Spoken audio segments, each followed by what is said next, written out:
You know, but how will all week while you guys are up here ice rules, we'll be thinking about Sub-zero temperatures. Sub-zero temperatures and a snowstorm on Sunday.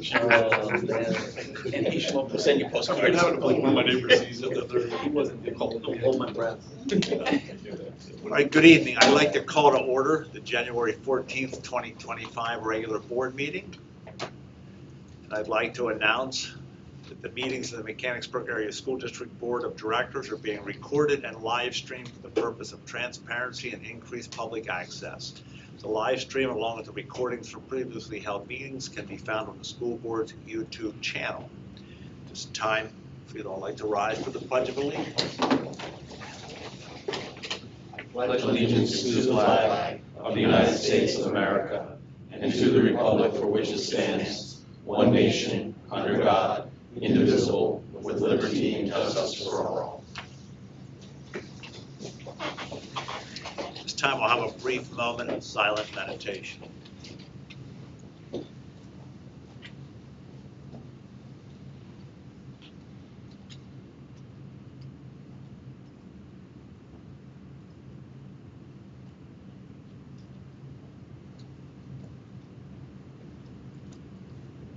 .05, roll call. Mrs. Swigert. Mr. Bradley. Here. Mr. Frangel. Here. Mrs. Huff. Mr. Kickline. Here. Dr. Lebo. Here. Miss Morgan. Here. Dr. Rhodes. Present. Mr. Sanker. Here. And Mr. Rupp. Here. Item 1.06, endorsement of agenda. Do we have any changes to tonight's agenda?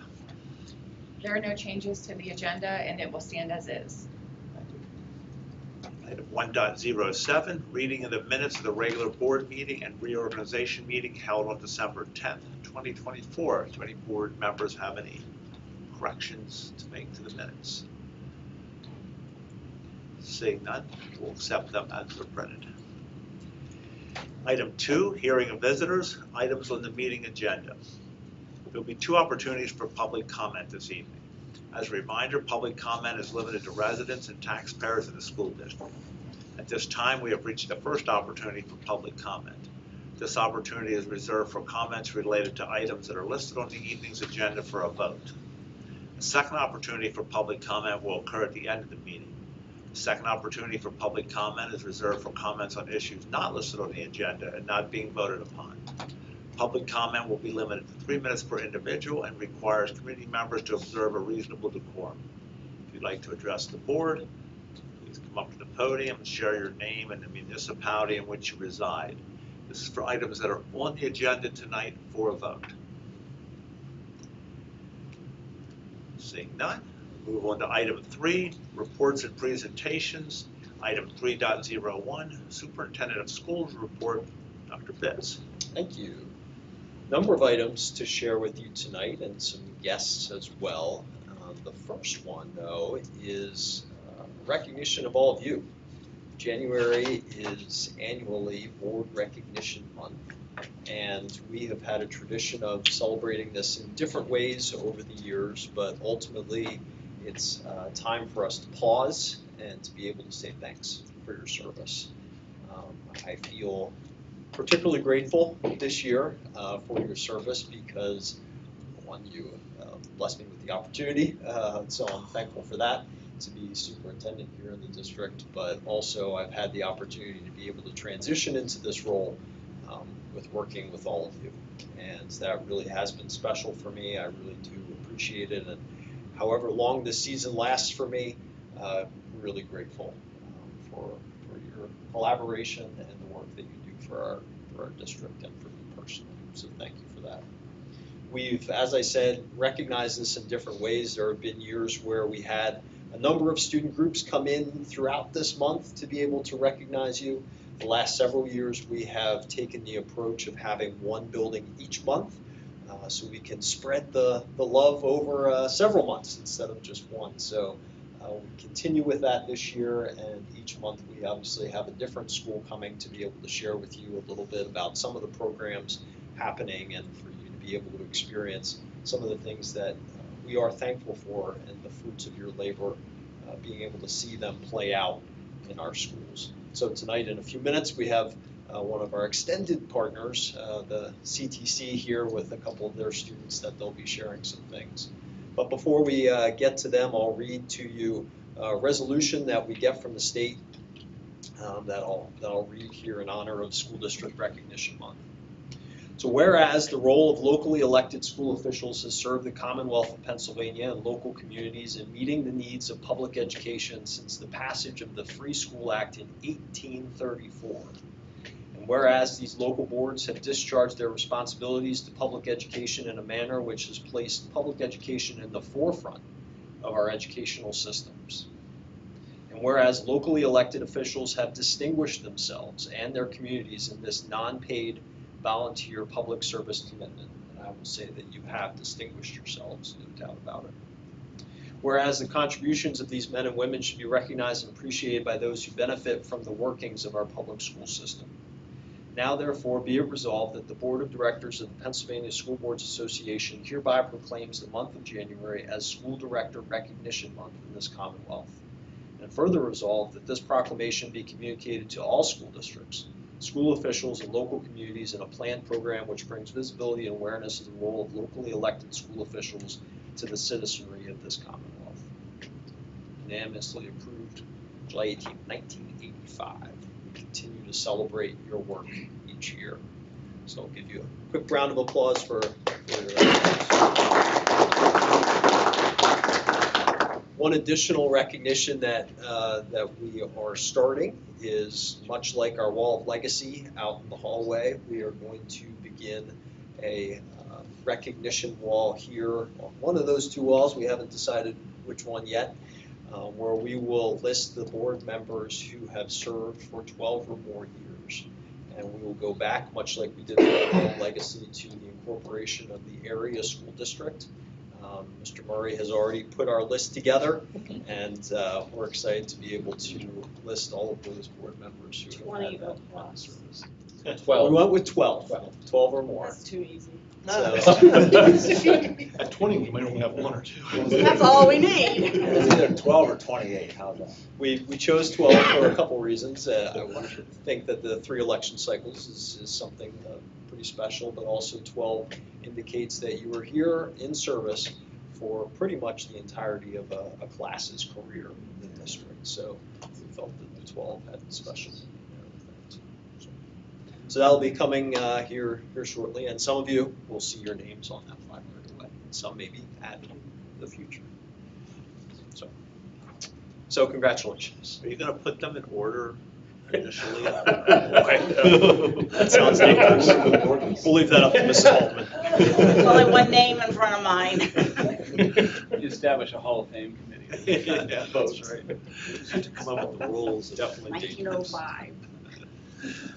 Well, I did mention that we do have one of our extended partners here to be able to share with you some of the thanks that they have for the work that you do and the support that you give them.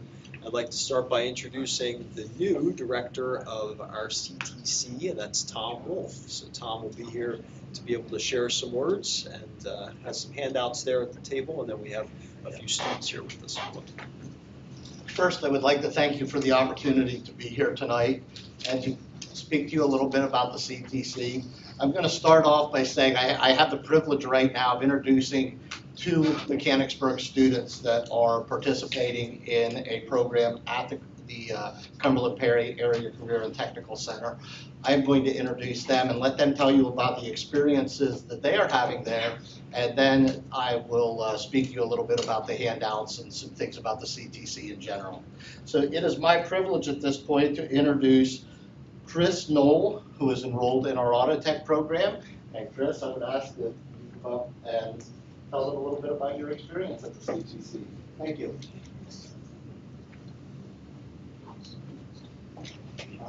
Hello, everyone. Happy Board Appreciation Month, as you mentioned. Thank you. I am Chris Knoll. I am currently enrolled in the automotive program at Cumberland Perry. And one of the main reasons I have picked this program is because I have a dream of restoring those vehicles. And I went into my freshman year of high school not knowing anything about vehicles whatsoever. So that this will help me build those skills to fulfill this dream. Some things that I've learned there. My first year, our level 1 year, we started with rebuilding engines, then moved on to suspension work. Our level 2, our second year there, we started learning about brakes, steering, and suspension, going fully in depth to all of that. In our third year, we're supposed to do engine repairs, the sensors, the electronics, the wiring harness, and all that. Some impressive things that I've learned in terms of equipment or technology. The tire machine to get the tire off the rim. I've learned how to essentially master that completely. And some of the best things I like about this industry or program and industry overall is you're always learning. It's an ever-changing industry and also program. So I'm always learning new things. Some things I am in regarding this are I'm in the National Technical Honor Society. I'm also a co-op student, so I'm unable to participate very much with that.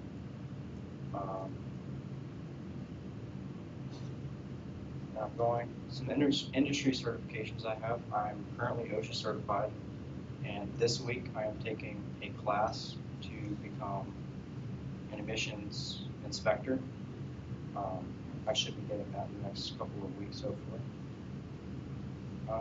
And a cooperative education program. Instead of going to school every day, I go to work instead and make money.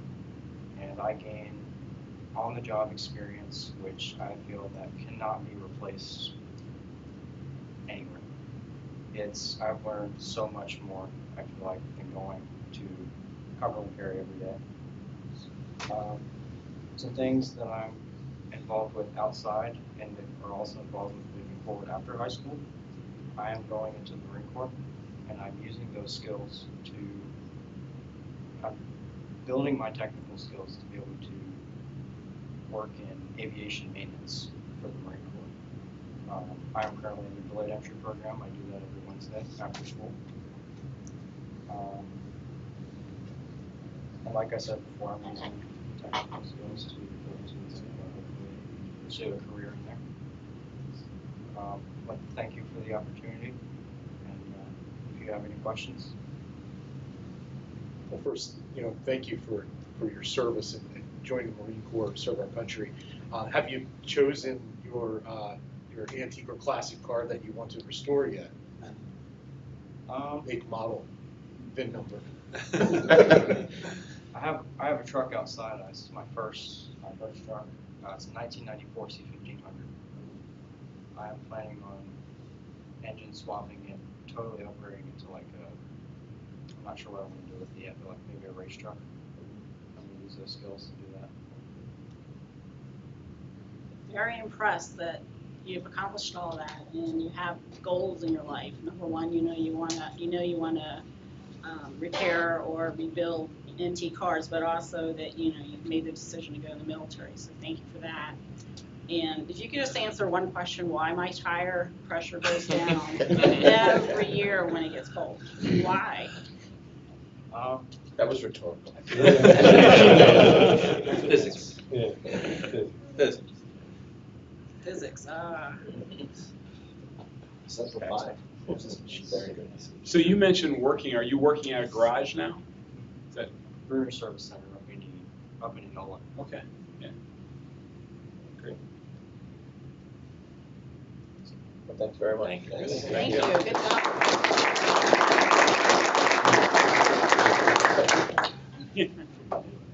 Thank you, Chris.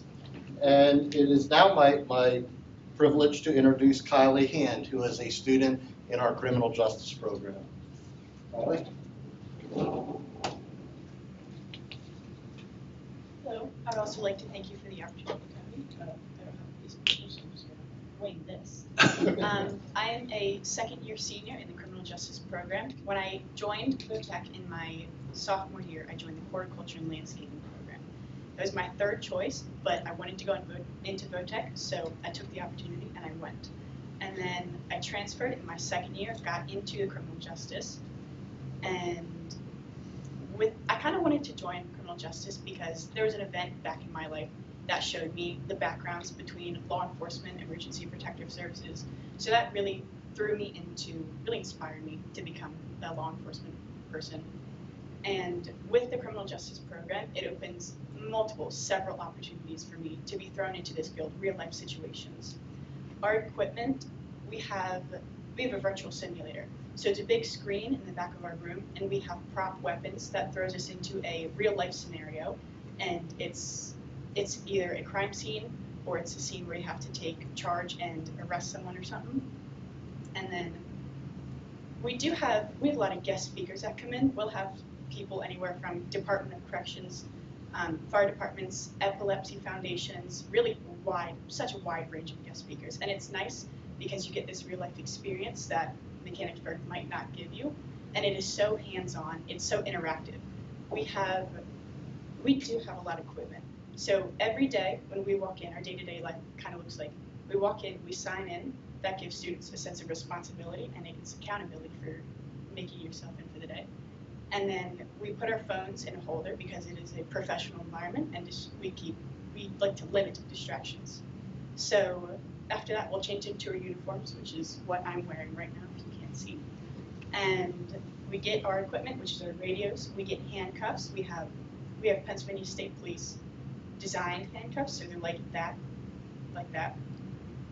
And we have anywhere from shackles, we have prop weapons, we have so much stuff, and it is so nice because you get a sense of what people do, what law enforcement people do, what other agencies do. And I mean, our teacher, he's a retired police officer of 25 years. He's also a canine master trainer. So he does bring in his retired canine dog. His name is Caesar. Very cute person, being a canine handler. He also likes to bring in one of our guest speakers that we had last year. Our teacher, Mr. Reed, brought in 4 teams of canine handlers, which was 8 dogs. We put the VOTEC school on a temporary lockdown and ran drills around the school with the dogs. That was really awesome to see them at work and to see them do the things. They work so fast. Plus, you can pet the dogs. So it is really nice to get to see them in action, get to see how the handlers handle the dogs.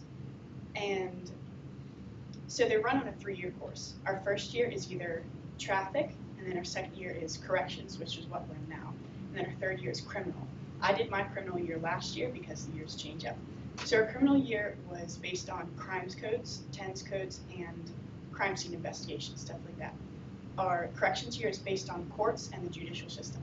We work a lot around the legal system, obviously. So every year we do the Bill of Rights. We work around the Constitution, and that's nice because it introduces you to some of the paperwork behind the legal system. And again, it is really nice having that and having a teacher with such extensive background, and he's got connections. Some of our guest speakers we have from the U.S. Army War College, and he's personally friends with them.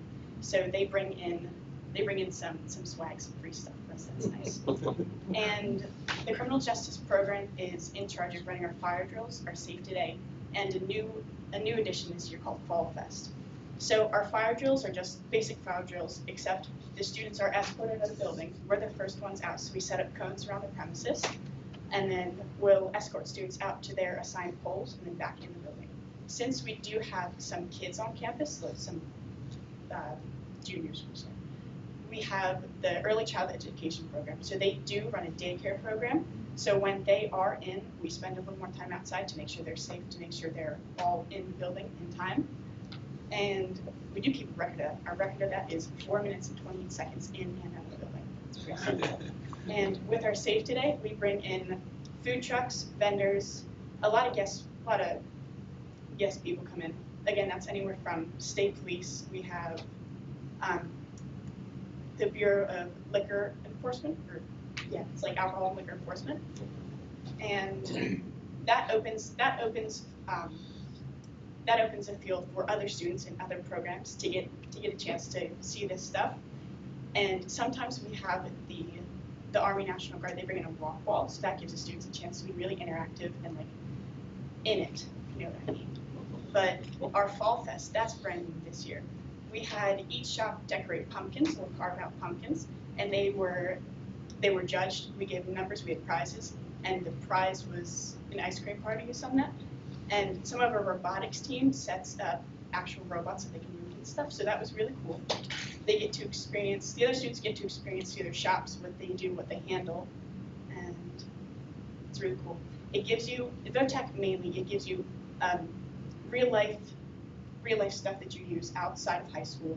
It throws you into these scenarios that you can use, you will use in the field that you choose. So it's really nice. I really do enjoy it. And I'm actually in a program with Pennsylvania State Police called the Hill Impact Program. I attended it last year. It is a program that teaches the youth anywhere from drill and ceremony to PT. They bring in guest speakers as well. And that actually starts next week on Monday. It's every Monday, January 20th through April 20th. And I graduated it last year, and I plan to graduate it this year. So there's a lot of opportunities. That's a lot of great stuff. Do you know what you want to do with law enforcement going forward? I do. After high school, I am going into Shippensburg. I got accepted into there. Right. And then after college, I plan on going into the State Police Academy. Very good. Very nice. And thank you, coming from a law enforcement family. You know, it's a little different, Chris in the military, but also thank you for being willing to serve the public as well as a law enforcement person. It's a great career. My family is very, very much into that, so I wish you the best of luck at that. That was my first major in college until my first class. My professor came to me and said, "This is your last class." I said, "Why?" And he says, "Well, you're 5'1", and you have to be 5'4" in that day, way back then. Since then, it wasn't possible, but I was very interested in what you were interested in, so good luck to you. With the law enforcement stuff, you do have to wait till you're 20 or 21 to get into any academies, so that's kind of an unfortunate side. But I mean, we get started with like the Hill Impact program. They do more youth cadet programs. They do a camp cadet, which is like a summer camp thing. I wasn't introduced to it at that point, so I didn't get the chance to do it. But with the Pennsylvania State Police Hill Impact, I'm old enough to do it, and I do it for So Shep, is it an associate or a bachelor? associates. That'll give you the right age to be able to apply. Good luck. Thank you. Thank you. Thank you very much.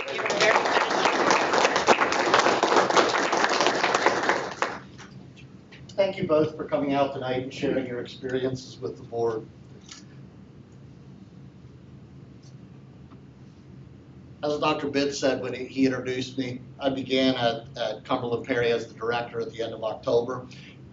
With everything that is going on there right now, it has been somewhat of a whirlwind couple of months, but I will share that one of the things that has really impressed me is everyone that I've worked with to this point, the staff at the school, all of the board members, specifically the JOC members and the superintendents, everyone has been super supportive and has offered their help in any way they can to help me make this transition. So I thank you for that. I know Mr. Sanker has been a great asset to me as I've made this transition. I would like to call your attention to the two sheets that were put on the tables prior to the start of the meeting.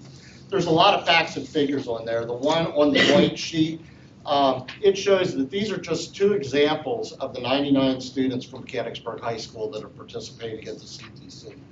I think the one thing that is really impressive is when you look over the past 6 or 7 years, how that has progressively increased from a low of 52 students participating at the CTC to currently 99. There is a lot of opportunities that happen for these students when they make the decision to come there. We are helping to create the next generation of skilled workers for our community. On the colored sheet, there is a lot of statistics again on there, and I think it's real easy to look at these numbers and say, wow, this is kind of impressive. If you look at the red star at the bottom, 1,700 industry credentials earned last year by our students. 1,700 is an impressive number. That's an average of more than one per student. But I think to really get the impact of what that does for the students, you have to think about what some of those credentials do. And I'm just going to pick two examples here. If we have a student in one of our health programs that gets their certified nursing assistant credential, that credential is typically going to allow them to earn somewhere between $5 and $8 an hour more than they would be able to earn without it, either while they are still in high school or after they graduate from high school. For many of these students, that difference in wages puts them in a position where they can afford to work, support themselves, and continue their education. So I think that is very important. I think a second good example is the emissions and safety inspection credentials that are earned by the students in our auto tech and diesel programs. Depending on where they're going to work, that can mean anywhere from $1 an hour to maybe $5 or $6 an hour in additional earnings. Again, I think that this has an impact on how these people get started in life as young adults. On here it shows that last year we had 129 students participate in our cooperative education program. We're at the midpoint in the school year right now, and we currently have 109 students in the co-op program. The highest wage earner of those students, I believe, was $38 and some change. They are on a prevailing wage construction project. The average for all of those students is somewhere around $16 an hour. I don't know about you, but I think $38 an hour is enough money to get an 18-year-old in trouble. But I think there are a lot of opportunities that are provided by these credentials that don't necessarily jump off the paper just by looking at the numbers. I will be happy to answer any questions for you if I am able, but those are the things that I was hoping to point out. I'll just make a comment that when I listen to, obviously, these two very, very bright students, what I hear is a passion for learning as opposed to just going through the motions. And clearly in life, that's what's going to serve you as a passion for learning. Never stop learning, never stop progressing. And that was in both of your presentations. And I think from an institution standpoint, that is amazing that you can instill that in your students, even when they're seniors and probably getting a little senioritis maybe out the door, but they both sound like they have a passion for learning. And, you know, as a person who is mandated to be a lifelong learner, that's going to, you know, bring them along very far in their career. So that's great that you're able to instill that and they're able to understand that. I think it's amazing. Thank you. I think I'll just add that Mr. Wolf's been a big asset to the CTC since joining, and I agree with you. A bit of a whirlwind right now. My updates get longer and longer, so not tonight, but it's a much better update than what I was going to give. But I think there's a lot of good stuff here, and a lot of the things that you can see there, and you know, kind of justify some of the things we've been talking about. 44% increase in enrollment. Talk about the expansion project. We want to do more. We want to add. We want to continue to get these opportunities to more and more students, and not have it be their second or third choice when they start just to get in. We want them to be able to get the right program for them right away. The statistics are amazing. So I think there's a lot that's been, you know, a lot of great stuff there, and a lot that we want to continue to build on for the next couple of years. So I'm excited too that you're in place, and that we have you and Dr. Fitz and the rest of the consortium all kind of looking in the same direction, so that's good. I too sat on the board years and years ago with the VOTEC, and I just walk away every time I'm there. The kids in the building, it just has so much passion, and I just love hearing these stories every year when our students come back to us and talk to us, because you can tell it was the right choice for them, and just the passion for what they want to do for the rest of their life, they were able to get a head start in. So it's just a huge jump for all these kids to do what they want to do. So I'm very impressed with the school. Thank you very much. Thank you all for your ongoing support. Thank you. Thank you.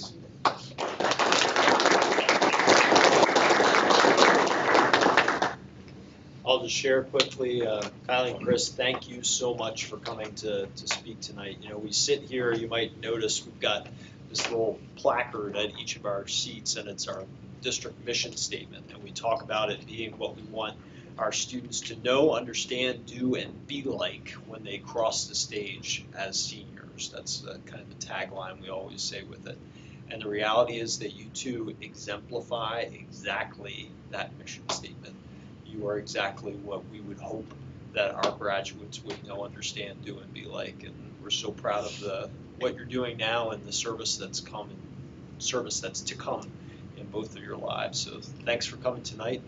You're free to head out and do other things this evening too, if you'd like. So, right, a couple more items here. Exciting report here tonight. This one is just a brief presentation to be able to talk really publicly for us as a board and as a district for the first time about some steps we are taking as a district in the area of safety resourcing. So the goal tonight is just to kind of introduce this, and this is really teeing up a presentation that will come later this month in 2 weeks at our work session. Again, this is just a little bit of a preview. You might remember that last year we had a committee that got together. It was a safety resourcing committee, and the idea was that this committee was getting together to develop a vision for resourcing a safe and secure school environment at MASD. So we've long talked about different initiatives and things we can do to make sure that we continue to improve the safety and security of our school. And it was time for us to pull some more stakeholders around the table for that conversation. So you can see the group that was there, lots of folks from here in the district, both instructional and non-instructional, and then obviously our terrific police partners from both Upper Allen Township and Mechanicsburg Borough, their chiefs and lieutenants.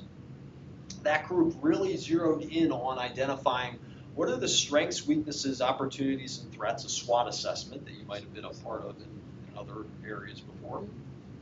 What are those areas related to personnel, infrastructure, and equipment? Also looking through the lens of just moderate and low-level kinds of concerns, safety concerns, but then also looking through the lens of what is that SWOT analysis for imminent and high-level threats as well.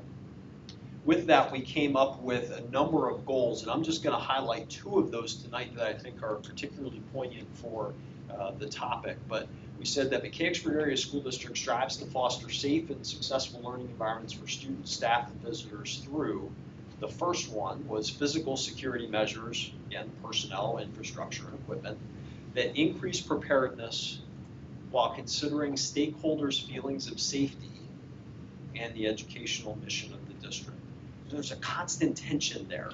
What are the things that we need to do and can do to be able to make our environments as physically safe and as psychologically safe as possible for our students to be able to have the experience we want them to have here each and every day, and our staff and families and visitors as well.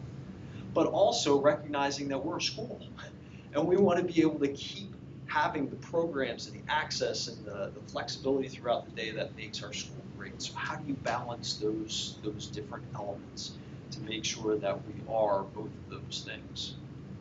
Another goal, again, that I just am kind of cherry picking from the group here for tonight is goal number 3, partnerships with local police and community-based service providers. We believe that for Mechanicsburg, in order for us to make this happen, to foster safe and successful learning environments, we want to continue to honor and really be able to enhance our partnerships with local police and community-based service providers. So one of those areas I talked about personnel, I talked about infrastructure and equipment. One of those areas is obviously personnel. And some of the discussion and recommendations that came out of that committee was looking at what does our safety personnel look like in our district. And we really were committed coming out of that committee to take the next steps in gaining a more consistent engagement with our police partners, both through extracurriculars and throughout the instructional day. we have long had a partnership where our local municipalities are in our schools. We are so blessed that that has been the case, whether they're teaching lessons in the health classroom or in the grade level classroom, whether they're just doing walkthroughs, whether they're stopping in for a basketball game, whether they're stopping at the stadium to watch some of the football game. That's the kind of relationship that we have. I have their numbers in my cell phone. They have mine in their cell phone. You know, it's a relationship where we know each other and we engage with each other. But that has been something that we've been able to be able to celebrate and be able to harness over the years, but it hasn't necessarily been a consistent engagement when you talk about specific extracurriculars having that presence there, or looking at the instructional day on any given day, can we make sure that we have a consistent presence from a police partner. So we were committed to being able to enhance that and look towards the options of bringing in a school resource officer into our schools. Well, at the same time, we're actually a little bit after that time, we were kind of on that path and we shared some of that with you, and then lo and behold, this summer, through the state, Act 55 of 2024 in July, through a Senate bill, this was approved in our state to say that school districts shall hire or contract with at least one trained full-time school security personnel. So that was the path we were already on, looking towards being able to bring a resource officer into our schools. And then in the midst of exploring that option, the state said, you are going to have that option. This is something that all districts are going to do. It's something that every district has to wrestle with. What does that mean for you as a district? This is something that we have to include in our budget. It's not something that we have additional funding for, but we would add in as staffing funds for us. It's also something that, thankfully for us, we have municipal partners that we can tap into to be able to work through this kind of a partnership. But the options ultimately are either you have a school resource officer, which is basically a municipal officer that is working specifically in your schools, a school police officer, which means that they are your own employee. They are a school police officer for your school district. They have all the authority and training of a police officer, but they don't work for the municipality. Or contracted security, where you're going to a third-party agency and hiring somebody to be able to come in. Again, going back to that goal, again, I pointed that out specifically because we believe the partnership with our municipalities is so important that we continue to work towards having school resource officers in our district. So with that being the case, we have been working on some agreements with both Upper Allen Township and Mechanicsburg Borough to bring 2 district resource officers on board into our district. And that would mean that we would have one that would be able to be through the township and be able to support the schools that we have within the township's boundaries, and then bring on another officer through the borough that would be able to support our borough schools. Just lost it there, but that's okay. The last line's not true. So what we'll be doing is at our next work session in 2 weeks, I'll be bringing forth a little bit more of a comprehensive presentation to share a little bit more about what do we anticipate a school resource officer or district resource officer doing in our schools, and what does some of the timeline and preparation for that look like. So those agreements are working through not only here, but working through both municipalities as well. And again, presentation next time, and then hopefully opportunity to approve those agreements when we get together in February.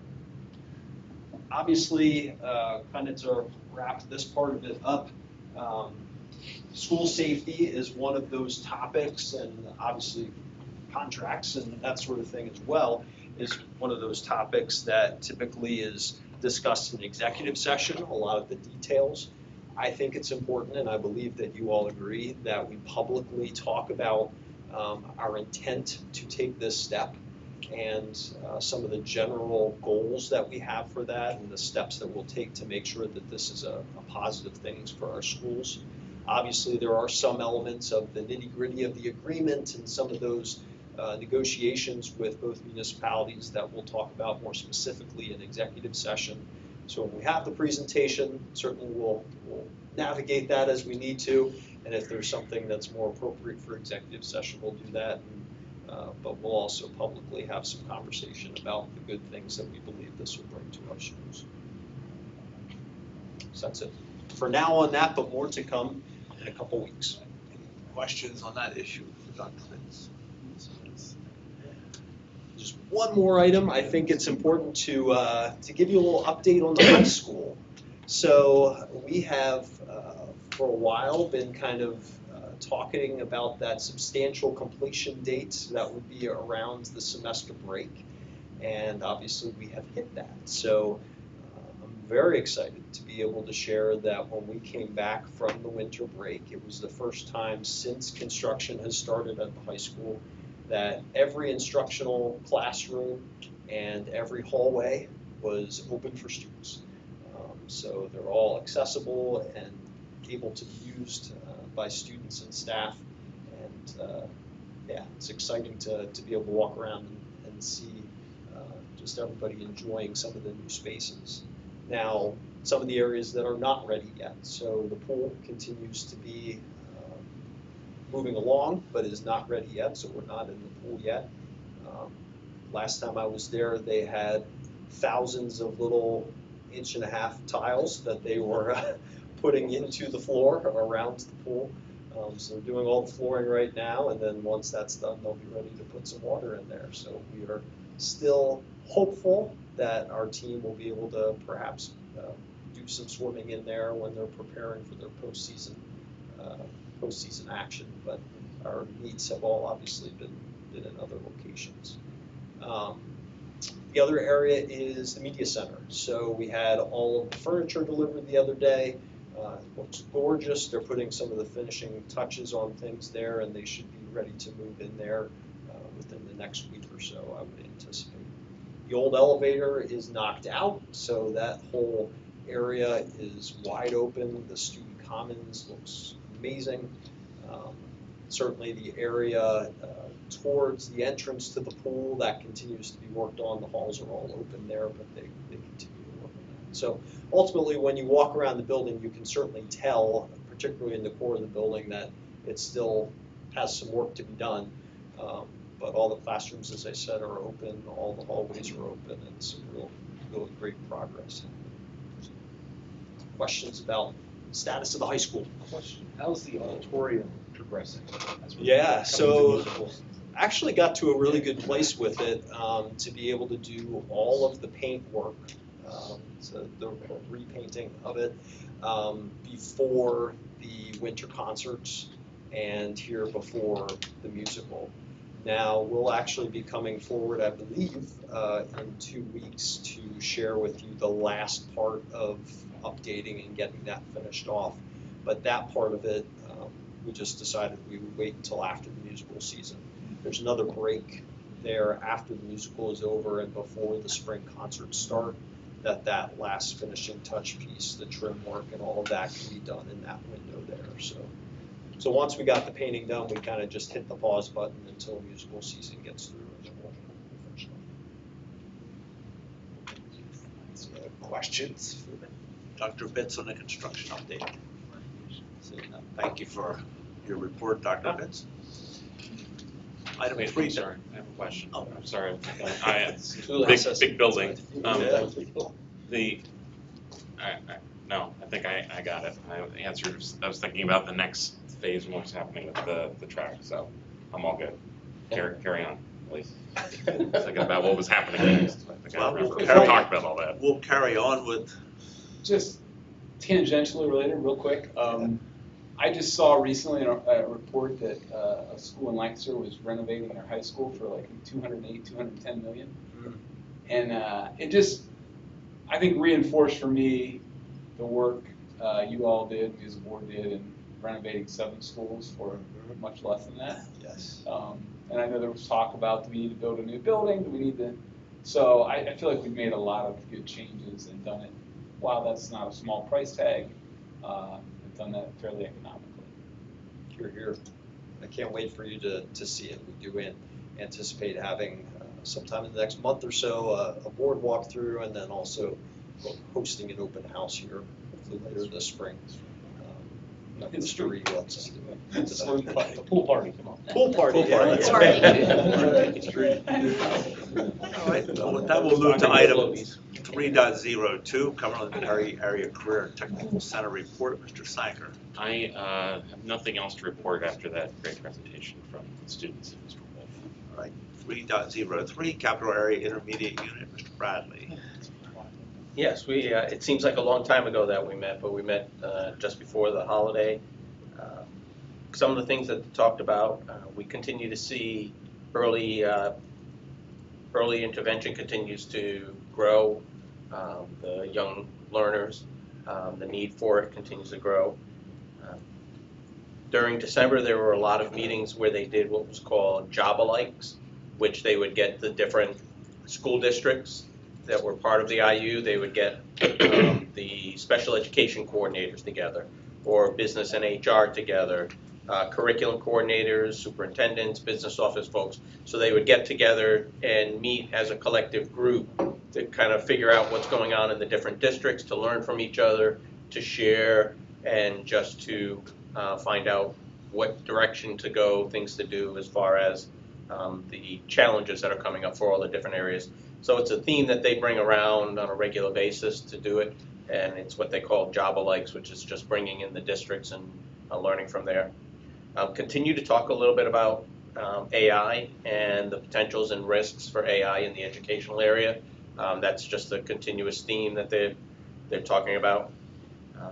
They talked about we had another KSCA graduating class, and that's the class Keystone, and I'm gonna fail on the other two.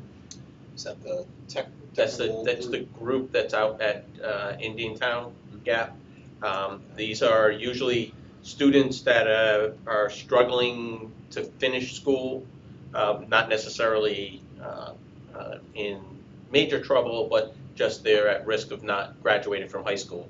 So they enroll in this as cadets, and it's more of almost like a boot camp type scenario run at the Indiantown Gap.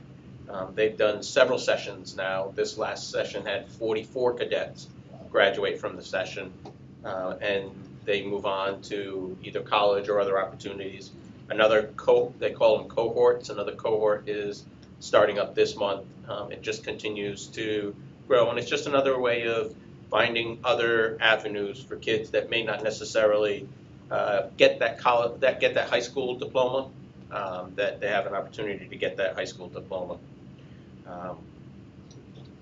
They're continuing to do sessions. They had a session on one of the job-alikes, a session with doing a book on when you wonder, you're learning, and talking about that. And the author actually stopped at one of the Cumberland Valley schools, I think Creekview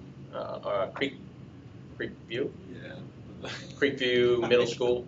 It's one of the middle schools there, and actually stopped because the staff was doing a book study on there, and the author stopped and surprised them and kind of jumped in on that.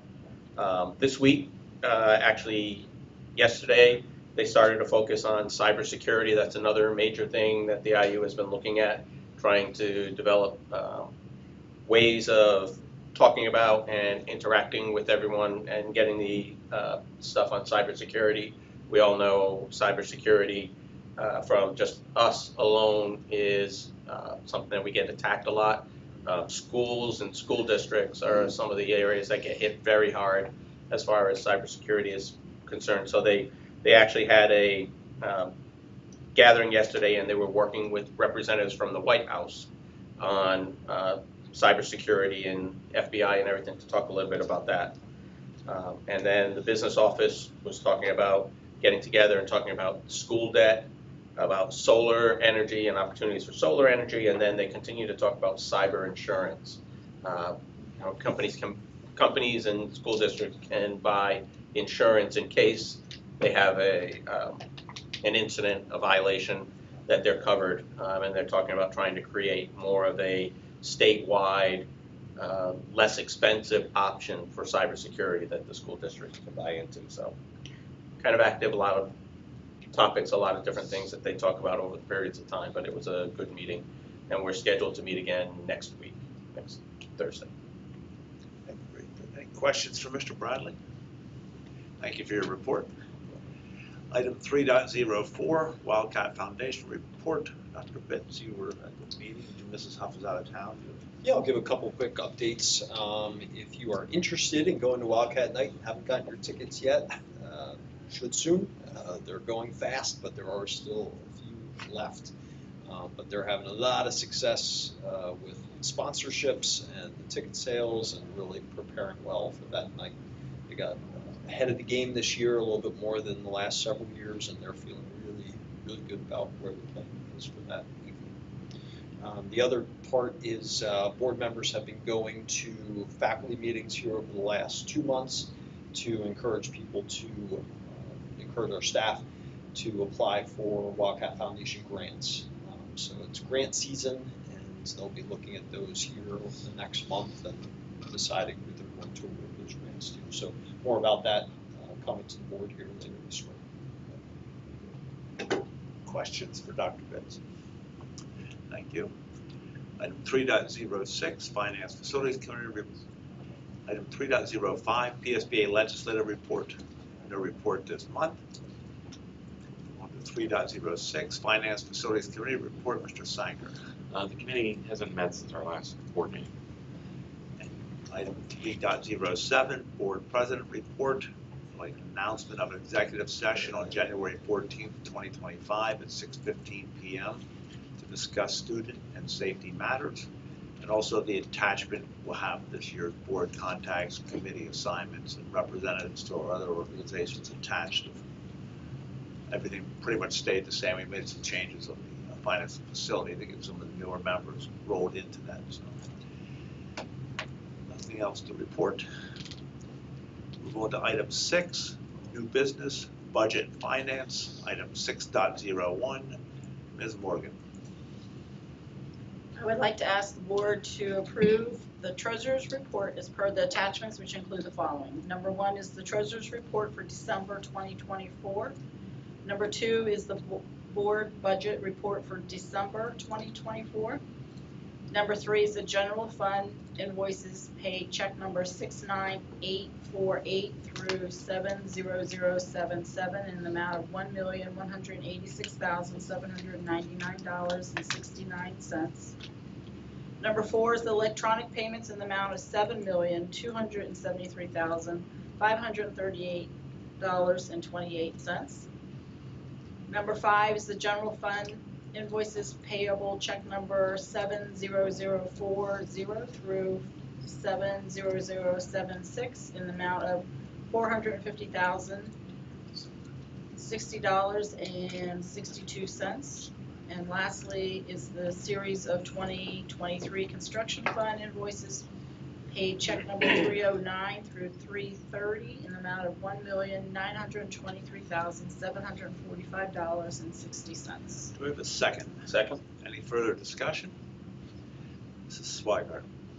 Unless I hear a negative response, I will record the roll call as unanimous vote. Item 6.02, Mr. Kickline. I would like to ask the board to approve the tax policy report as per the attachments. Do we have a second? Second. Any further discussion? Mrs. Swigart. Unless I hear a negative response, I will record the roll call as a unanimous vote. Item 7, new business, curriculum.